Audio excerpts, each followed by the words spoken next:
मध्य प्रदेश लोक सेवा आयोग की तैयारी कर रहे समस्त अभ्यर्थियों का मैं आलोक कुमार दृष्टि टीम की तरफ से हार्दिक स्वागत और अभिनंदन करता हूं। डियर फ्रेंड्स, वर्ष 2019 में मध्य प्रदेश लोक सेवा आयोग की मुख्य परीक्षा में भारतीय राज्य व्यवस्था से संबंधित प्रश्नों के विश्लेषण की यह श्रृंखला मैंने कुछ दिन पहले ही प्रारंभ किया था।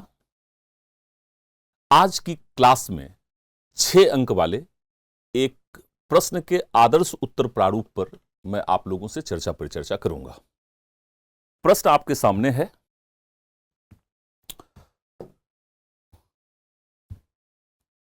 राज्यपाल के संबंध में मुख्यमंत्री के क्या कर्तव्य हैं?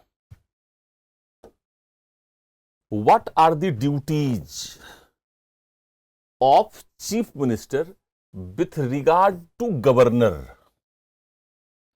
अर्थात राज्यपाल के प्रति मुख्यमंत्री के क्या कर्तव्य हैं, यह आपको लिखना है। 6 अंक वाले प्रश्न हैं, इसका उत्तर 100 शब्दों में हमें लिखना है। मुख्य परीक्षा की प्रत्येक चर्चा परिचर्चा में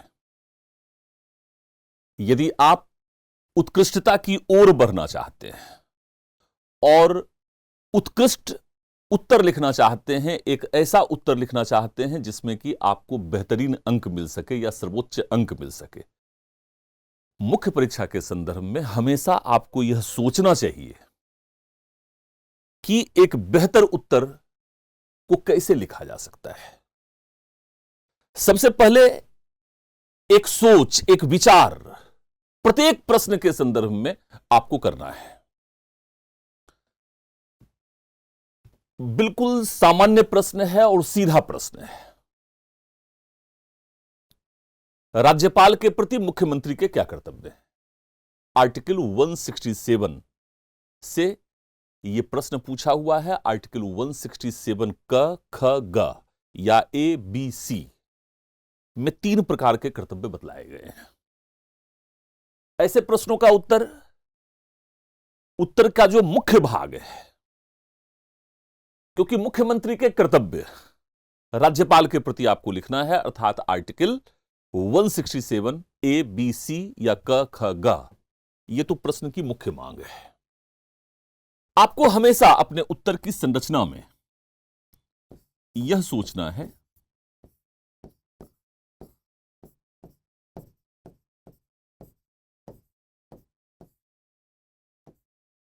कि उत्तर लेखन की शुरुआत कहां से करें।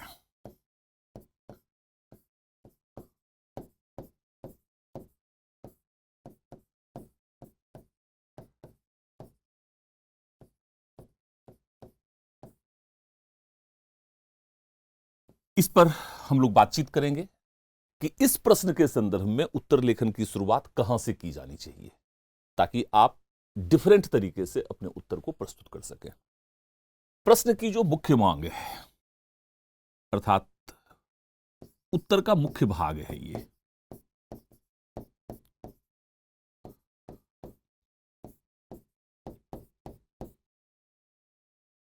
इसमें सीधे सीधे मुख्यमंत्री के कर्तव्य राज्यपाल के प्रति आपको लिखने हैं।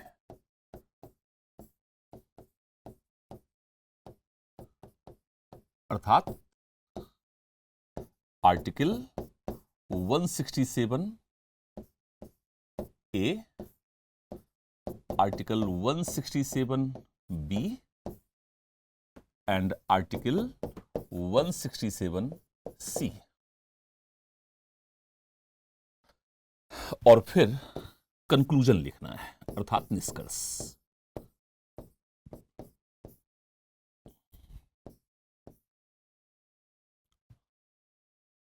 उत्तर का मुख्य भाग प्रश्न की मुख्य मांग है, यह सभी छात्र सेम ही लिखेंगे, अर्थात आर्टिकल 167 ए, बी और सी लिखना है आपको। लेकिन उत्तर लेखन की शुरुआत, जैसा कि मैंने पहले भी कहा है कि उत्तर लेखन की शुरुआत कॉन्सेप्चुअली करना चाहिए। केंद्र और राज्य स्तर पर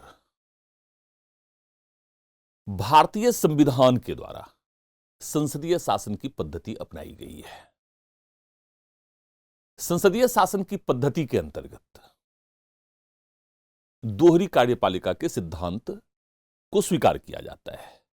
एक औपचारिक कार्यपालिका तो दूसरा वास्तविक कार्यपालिका। राज्य स्तर पर मंत्रिपरिषद, जिसकी अध्यक्षता मुख्यमंत्री करता है, वो वास्तविक कार्यपालिका का उदाहरण है, जबकि राज्यपाल औपचारिक कार्यपालिका का प्रधान होता है। औपचारिक कार्यपालिका वह होता है जिसमें संवैधानिक रूप में कार्यपालिका की समस्त शक्तियां निहित होती हैं। लेकिन वास्तविक कार्यपालिका वह है जिसके सुझाव से राज्यपाल उन संवैधानिक शक्तियों का प्रयोग सुनिश्चित करता है। अर्थात मंत्रिपरिषद, जिसकी अध्यक्षता मुख्यमंत्री करता है, उसके सुझाव पर, उसकी सिफारिश पर राज्यपाल अपने शक्तियों का प्रयोग करता है। तो इस पूरे प्रश्न को यदि आप ठीक तरह से एनालाइज करेंगे तो आपको संसदीय शासन की व्यवस्था से अपना उत्तर प्रारंभ करना चाहिए। आइए हम लोग प्रश्न को थोड़ा सा एक फॉर्मेट कर देते हैं। फर्स्ट पेज लेते हैं। उत्तर की शुरुआत अर्थात भूमिका, इंट्रोडक्शन। एग्जामिनेशन में जब आप लोग अपना उत्तर लिखेंगे तो वहां पर आपको यह बतलाने की जरूरत नहीं है कि यह इंट्रोडक्शन है। जहां से आपने लिखना शुरू किया वही इंट्रोडक्शन है। आपको बताना नहीं है कि आप इंट्रोडक्शन लिख रहे हैं या ये मेन पार्ट है या ये कंक्लूजन है। उत्तर की शुरुआत संसदीय शासन की अवधारणा के साथ हम लोग कर सकते हैं। भारत में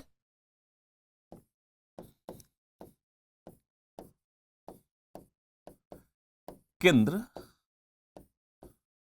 व राज्य स्तर पर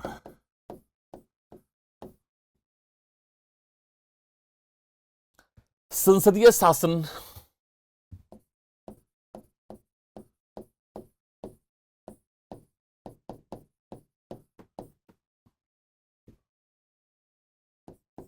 की व्यवस्था को अपनाया गया है।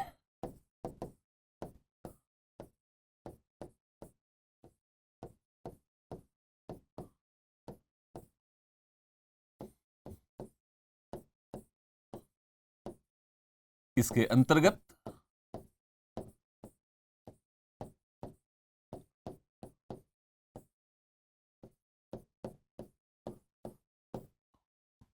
दोहरी कार्यपालिका होती है।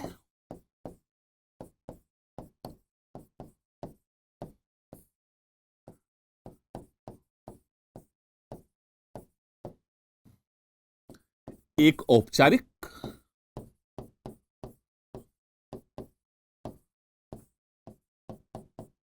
तो दूसरा वास्तविक।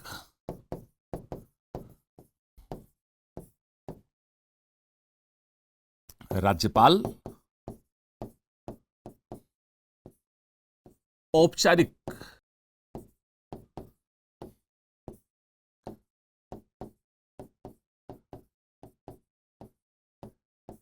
कार्यपालिका का प्रधान है।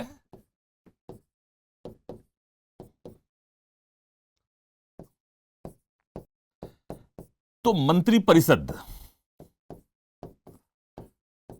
कभी भी सीधे सीधे मुख्यमंत्री मत लिखिएगा। मंत्रिपरिषद जिसकी अध्यक्षता मुख्यमंत्री करता है, क्योंकि संसदीय शासन की पद्धति में सामूहिक निर्णय के सिद्धांत को स्वीकार किया गया है, इसलिए निर्णय मंत्रिपरिषद लेता है जिसकी अध्यक्षता मुख्यमंत्री करता है। तो मंत्रिपरिषद जिसकी अध्यक्षता मुख्यमंत्री करता है,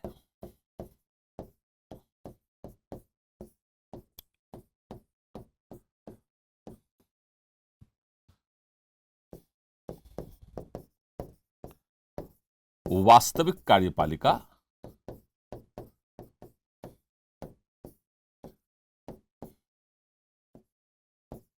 का प्रधान होता है।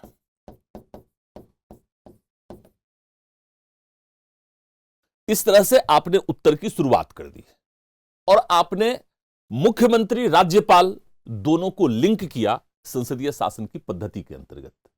प्रश्न में मुख्यमंत्री के कर्तव्य पूछा गया है राज्यपाल के प्रति, तो दोनों को इंट्रोड्यूस करने का सबसे बेस्ट तरीका हो सकता है कि हम संसदीय शासन की पद्धति के अंतर्गत उसको सीधे सीधे प्रस्तुत कर दें। अब सीधे सीधे हम आते हैं उत्तर के मुख्य मांग पर। उत्तर का मुख्य मांग कहता है कि मुख्यमंत्री के कर्तव्य आपको लिखने हैं, अर्थात सीधे सीधे अनुच्छेद 167 अर्थात संविधान का अनुच्छेद 167 राज्यपाल के प्रति मुख्यमंत्री के कर्तव्यों का उल्लेख करता है। पैराग्राफ चेंज करेंगे और लिखेंगे संविधान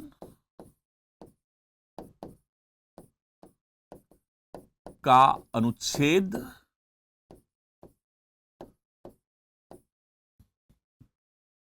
167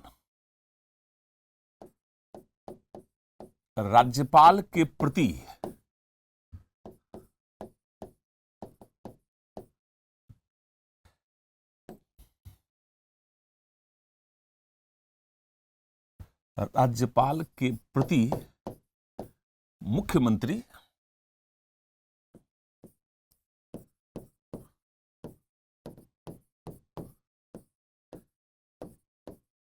के कर्तव्य का उल्लेख करता है।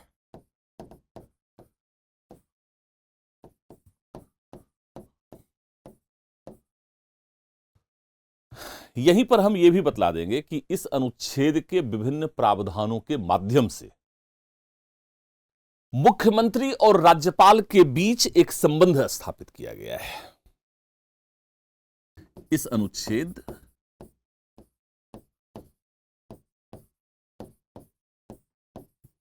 के विभिन्न प्रावधानों के माध्यम से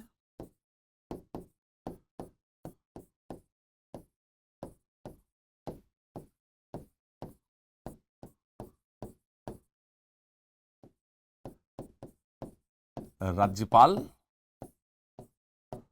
व मुख्यमंत्री के मध्य संबंधों को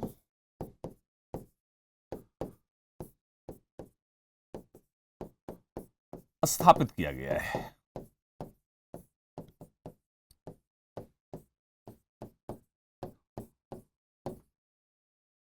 अनुच्छेद 167 के 3 खंड हैं, जिसमें मुख्यमंत्री के निम्नलिखित कर्तव्यों का वर्णन किया गया है। अनुच्छेद 167 के 3 खंड हैं,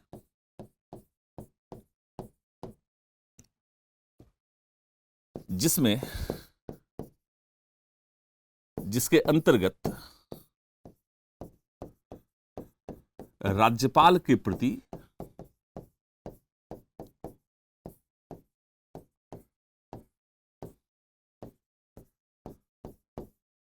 मुख्यमंत्री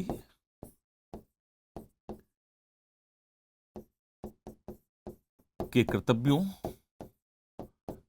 का वर्णन किया गया है। वर्णन निम्न प्रकार से किया गया है। निम्न प्रकार से किया गया है। डबल डॉट देके डैश दे देंगे।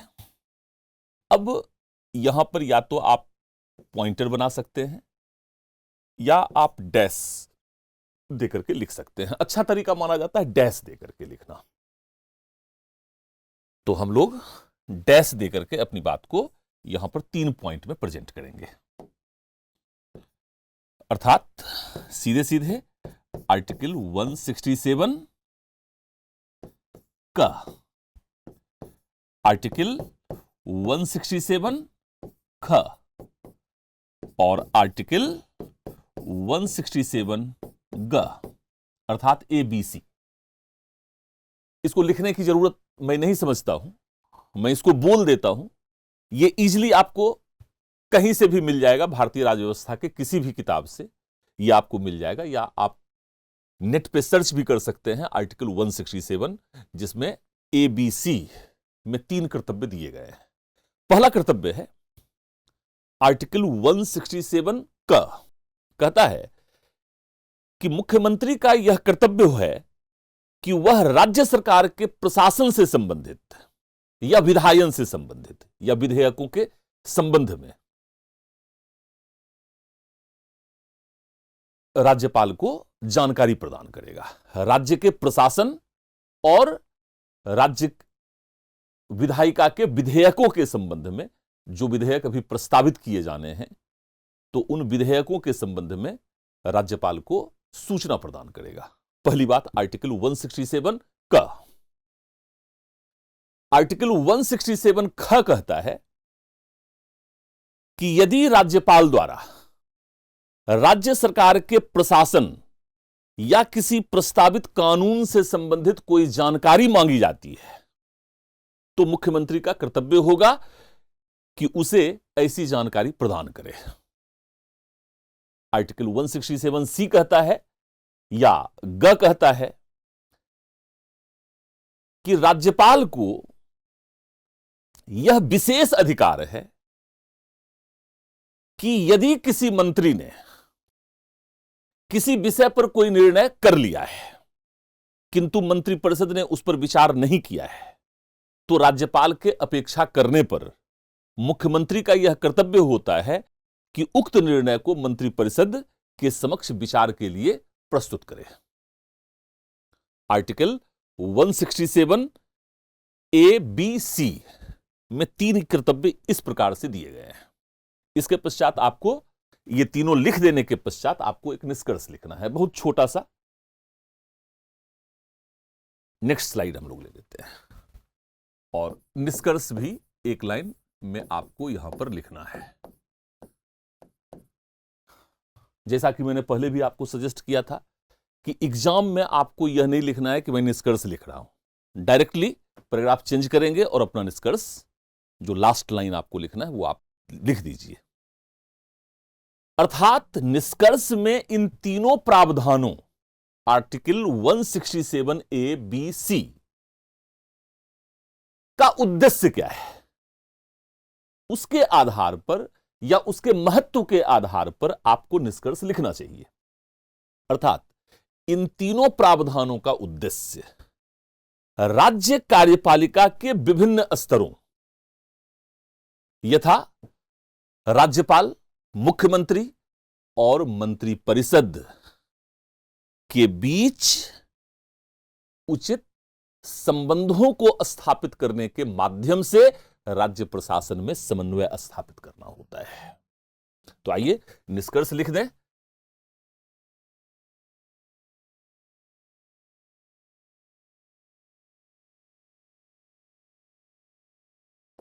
उपर्युक्त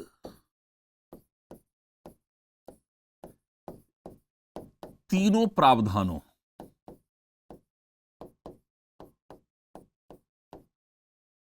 का उद्देश्य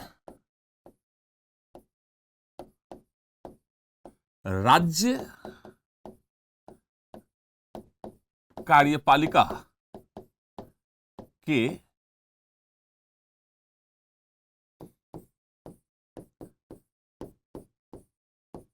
विभिन्न स्तरों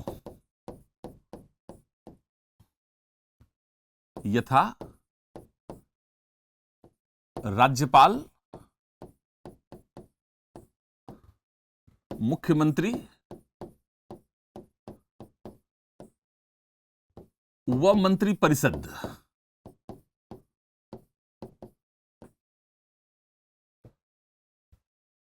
के बीच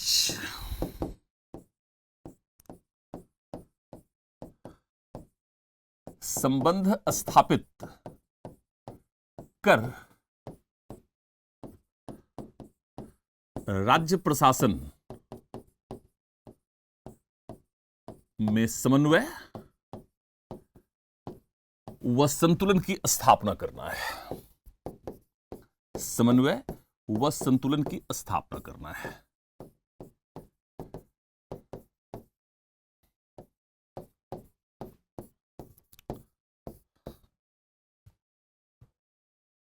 इस प्रकार से आप एक आकर्षक और प्रभावशाली भूमिका और निष्कर्ष के माध्यम से आप अपने उत्तर को विशिष्ट बना सकते हैं और प्रश्न का जो मुख्य भाग है, अर्थात प्रश्न की मुख्य मांग, वो लगभग सेम ही होता है। सारे स्टूडेंट्स उसमें कुछ नया नहीं कर सकते हैं। हां, यह बात जरूर आप कर सकते हैं कि कुछ छात्र क्या करेगा, सीधे सीधे बिना आर्टिकल का उल्लेख किए हुए उसको प्रस्तुत करेगा। लेकिन मेरा यह कहना है कि आर्टिकल 167 को ही मात्र रेफर नहीं करना है, बल्कि 167A, B, C में अलग अलग से क्या क्या प्रावधान है उसको आपको मेंशन करते हुए लिखना चाहिए। संसदीय शासन की व्यवस्था से हमने उत्तर को लिखना प्रारंभ किया, उसको लिंक किया और अंत में आर्टिकल 167 के उद्देश्य और महत्व को स्थापित करते हुए हमने अपना निष्कर्ष लिख दिया। डियर फ्रेंड्स, इस प्रकार से यदि आप संगठित उत्तर लिखते हैं एक आकर्षक और प्रभावशाली भूमिका और निष्कर्ष के माध्यम से, तो निश्चित तौर पर आप सर्वोच्च अंक प्राप्ति को सुनिश्चित कर सकते हैं और इस प्रकार बेहतर रैंक को भी प्राप्त कर सकते हैं। आज की चर्चा परिचर्चा को यहीं पर समाप्त करता हूं। आप सभी छात्रों का बहुत बहुत धन्यवाद, ढेर सारी शुभकामनाएं, ताकि आप आने वाली मध्य प्रदेश लोक सेवा की परीक्षाओं में उत्कृष्टतम रैंक को प्राप्त कर सकें। धन्यवाद।